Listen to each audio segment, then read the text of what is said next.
A parent's love knows no bounds, but what if parents believe their child is going to kill someone? Tonight, you'll hear how one family made a heartbreaking decision about their autistic son, they say, because they ran out of options. As News 4 investigative reporter Lauren Traeger found out, it's a heartbreaking situation facing more families than ever before. He was just sitting up, bright, cheerful, happy, smiling, and not anymore.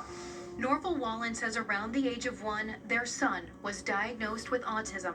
Started losing words. He didn't walk until I think it was 22 months. Along with developmental challenges, though, they started noticing aggressive behaviors towards himself and others. Around probably age of 3 or 4, he would take a TV remote and crack it over his sister's head. Now, though, their son is 14 years old. News 4 has chosen not to identify him by name or show pictures of what he currently looks like. Although he's been in treatment in and outside the home and has medications, in the past year, Norval says their son's aggression at home has gotten much worse. We've had broken bones, broken fingers, head concussions, torn eye retinas, and this is almost a daily occurrence. Norval told us he was concerned for our safety, so we didn't meet the teenager, but reviewed videos. Pictures show their cuts and injuries. Police have been called on a regular basis. The Wallens have reinforced their walls, each household item they say hazardous. No help, no hope, just not knowing what the next day is going to bring. In-home services, the Wallens say weren't viable options. The state, they say, was not offering enough help. The state wants us to wait until he's of age, 18, an adult, before they place him out of the home, but at this rate, one of us will be dead by then. I think the worst part is my sense that they think there is no other avenue to travel. Denise Gould is the head of the advocacy group FACT. She says the Wallens are far from alone. Do you think we could see more problems in the future?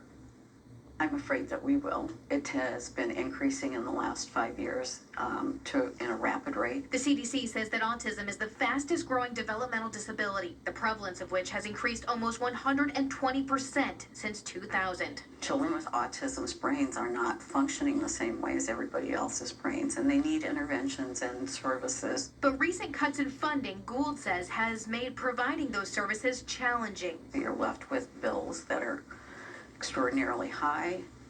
It gets to be a financial and emotional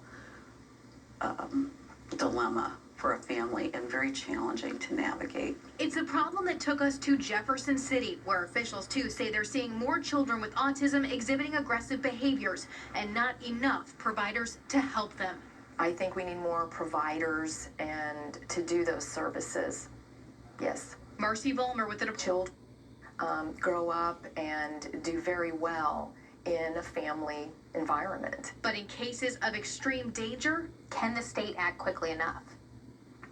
I believe we can. I believe we can respond to those urgencies and look at, okay, where can we go to provide immediate intervention for this family? Some families, though, she says, do fall through the cracks. Unfortunately, yes, there are families that we can't reach, and I think sometimes it's because they've waited too long and they got so deeply in crisis and they're so exhausted that they just can't, they've lost hope and they can't hear hope that's being offered. The Wallens say in their case, the state failed them. I think more can be done. I know more can be done. Their agony ongoing, a daily struggle over what to do. We love our son dearly, and he's 14. We don't want to turn him over, but, we're concerned for our survival.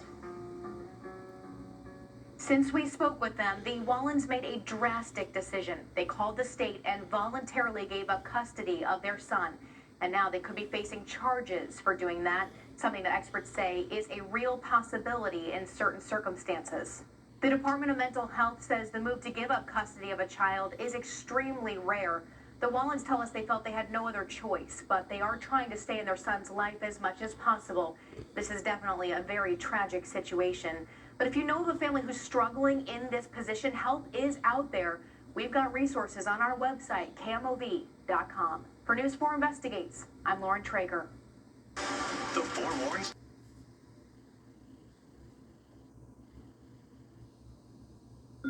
son developed differently. He was just bright, cheerful. Not anymore. They love him, but he's hurting them. I was afraid one day my son's going to attack us and just do something that we can't recover from. It's not behavioral, it's neurological.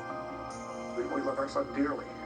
This family's in real crisis. Two devoted parents make a gut-wrenching choice. Monday at 10 on News 4.